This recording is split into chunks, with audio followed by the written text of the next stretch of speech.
आमिर रशीद को 7 दिन की और रिमांड दी गई है। फिर से रिमांड पर भेजा गया है आतंकी आमिर रशीद। कोर्ट ने 7 दिन की एनआईए रिमांड पर भेजा है।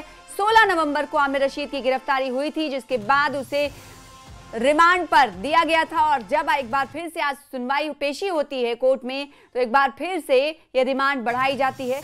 अब आमिर रशीद को कोर्ट ने 7 दिन की एक और रिमांड पर एनआईए के हवाले कर दिया है। जी हां, 7 दिन की रिमांड पर दिल्ली ब्लास्ट का आरोपी आमिर रशीद को भेजा गया है। ये आज की तस्वीर है जब पेशी के लिए इसे कोर्ट में ले जाया जा रहा था, तो फिर से दहशतगर्द आमिर रशीद को रिमांड पर भेज दिया गया है। 7 दिन की रिमांड पर भेजा गया है।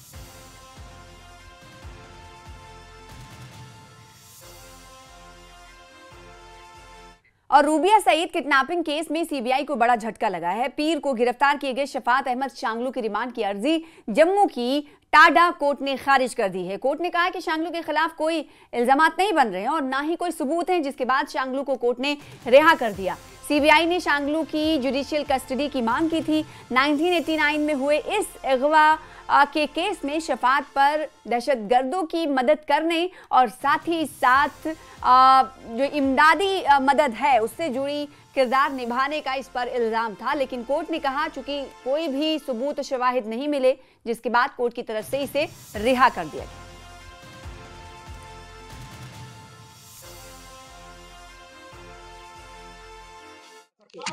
बरी कर दिया कोर्ट ने, बरी कर दिया। आपको क्या किया? बस बरी कर दिया, बरी कर इंसाफ किया, इंसाफ की जीत हुई है। कोर्ट ने इंसाफ किया मेरे साथ। ये सच की जीत है सर, क्या कहेंगे? ये सच की जीत है, कोर्ट ने इंसाफ किया मेरे साथ।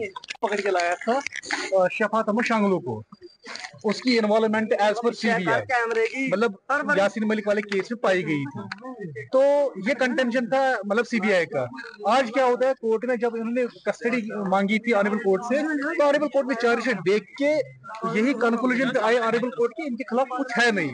उसको आयोग ने पहले ही बेनिफिट दिया था 169 का on this premise on this ground कि उनके खिलाफ कोई एविडेंस नहीं पाई गई थी। रूबिया सईद किडनैपिंग केस में सीबीआई को बड़ा झटका मिला है कोर्ट से। कोर्ट ने जो सीबीआई की प्ली थी कि जो शफत अहमद शांगलू है, जो कि रूबिया सईद किडनैपिंग केस में मुख्य गवाह है और वो 35 साल से एब्सकॉन्डिंग था, जिसको कि सीबीआई की तरफ से अरेस्ट किया गया, आज जम्मू की टाडा कोर्ट में पेश किया गया था। लेकिन जो सीबीआई की प्ली थी कि जुडिशियल रिमांड जो है वो ग्रांट की जाए, उसको रिजेक्ट कर दिया है कोर्ट की तरफ से, क्योंकि इसमें सफिशिएंट एविडेंस ना होने की वजह से कोर्ट ने ये फैसला लिया है, जिससे कि सीबीआई को बड़ा झटका इस केस में आज लगा है। कैमरामैन चांद के साथ राजन वैद, न्यूज़ 18 जम्मू। उधमपुर